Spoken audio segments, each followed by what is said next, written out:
To make a switch, a single press and release of the button would turn the LED on, and another press would release it and turn it off. So we're going to modify our code so that it looks like this over here. Once we have this in our code editor, thonny, we are going to save our program. I saved it as wait for button press LED. We have importing a sleep library, which is what's going to be using us to wait, and we're importing the button and the LED. That way we have the button commands and we have the LED commands, and we're going to be toggling that LED. So if I go ahead and I run this code over here, after I have this set up, what you guys should notice is that upon pushing the button, the LED will turn on, and then upon pushing the button again, the LED will turn off. Now looking at the wiring is exactly the same as we wired it for the button, which if you want to find, you can go back in the instructions for using buttons to get input. We're using this wiring over here, right over there. You need 3 wires, a male-to-male wire, which brings the power from the channel over here over to the same channel that the ground is and bring it back to the breadboard over there. Now for the LED light, we have this wired up. It could be in any one of these rows, but we have a pin over here, a general purpose input output pin. I'm currently using number 17 over here. So pin number 17, and that power is flowing from 17 over to the breadboard, and then it's going across my resistor, and I'm using 68 ohms resistance, and then it goes down into the breadboard, and then I need the positive leg in the row of the resistor, and then over here it flows through the LED and it goes back to ground, back to the Raspberry Pi. So for this program, while it's running, anytime I click this button, you'll notice it stays running, it didn't stop, it will turn off. If I do it twice in a second, that won't work because in the code it mentions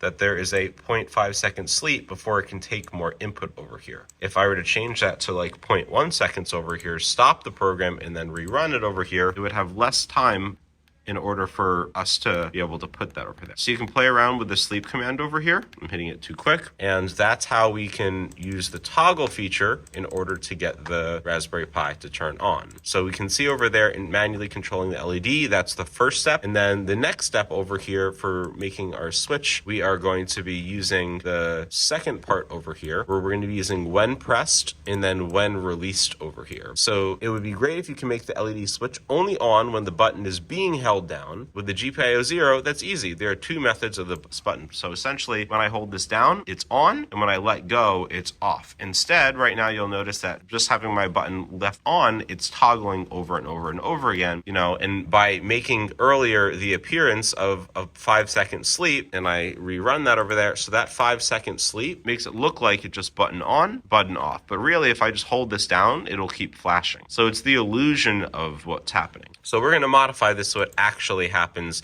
when it's pushed down, it will light up, and when released. So we're going to use these 2 functions, when pressed and when released, are from the pause library over here. So from signal, import pause. We're going to make a slightly different code. So we're going to go to new, and we're going to save this over here, and we can call this over there holding down button, something like that.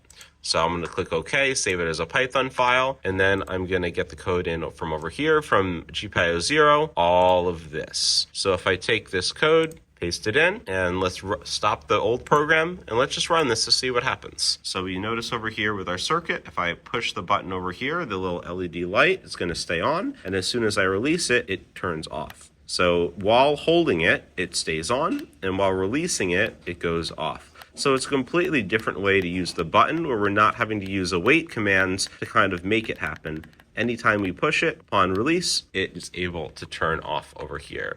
If you guys want to tinker with this program and add any other commands, you're more than welcome to, but that's the basics behind holding down the button and then waiting for the button to be pressed and toggling the LED. You might want to use the toggle feature over here to play with stuff.